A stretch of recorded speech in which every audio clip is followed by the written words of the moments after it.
Hi, my name's Eric. I'm a concerned citizen. You might be concerned too. You should be. It looks as though we are headed straight for a dictatorship if we're not already kind of in one, and we are worried about losing our democracy. Our democracy for hundreds of years has been a lot like a chessboard, and we play out our politics on top of this chessboard, the two different sides playing out their game. That chessboard is the Constitution and the laws of our country. That chessboard, which is the Constitution, has just been thrown out or flipped over, whatever. The pieces have been thrown around the room, and we don't really know what's in store for us, but we do know that the traditional checks and balances are under siege and maybe going away. So what do? Well, we look to Eastern Europe. In Eastern Europe in the 2000s, 1990s, 1980s, 2010s, they've had a lot of dictatorships, and they've had a lot of success creating democracies in places where there are dictators. So what do? We look to them. What do we have to do? Well, we have to create a big pro-democracy democratic reform movement.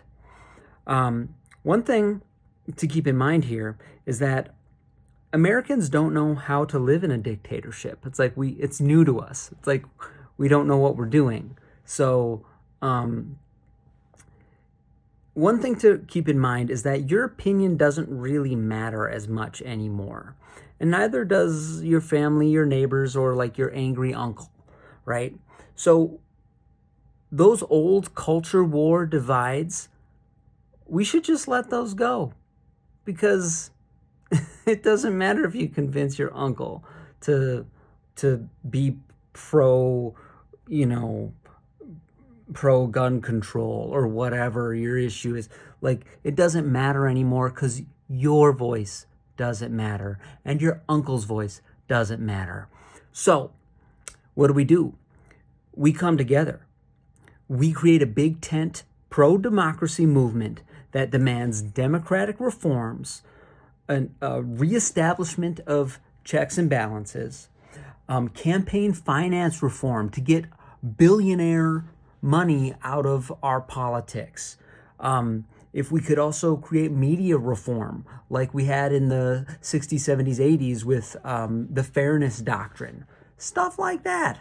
We have to create the structure again for a functioning democracy. And how we do that is we create a big tent movement. Right now, the opposition party is the Democrats. Now, the left versus right divide, forget about that. That's kind of going to be going to the wayside. The Democrats are going to be the opposition party.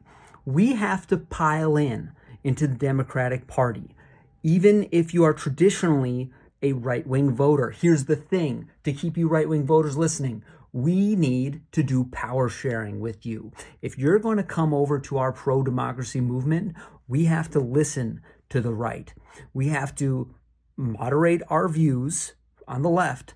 We aren't going to just pendulum swing from this right-wing fascist dictator to some left-wing dictator. We can't fascist the fascists with more fascism. That's not what pro-democracy movements are about.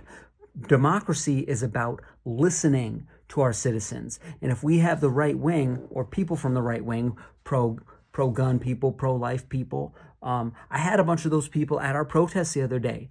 We need to do power sharing and listen to them and basically,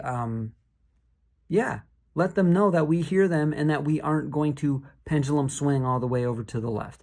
All right. The big thing is get money out of politics, reestablish our checks and balances, and create other pro-democratic reforms. I'm still new to this too, so I'm still learning about what's the best way to do democracy. But your voice your voice and your opinions might not matter that much right now in the coming elections, because if the executive can ignore Congress and ignore the courts, then opinions don't matter so much anymore. But They matter in the fact that we can come together and we can create disruption and we can build the mass of our movement by remembering this stuff that I just told you, to talk past the culture war divide. Just give it to your uncle. You know, whatever your crazy thing your uncle's saying, say, sure, okay. But we can do that and have pro-democratic reforms, because you know and I know that nothing really matters about your opinion until we reestablish a democracy where public opinion drives policy. That's what I'm thinking. Have a good night.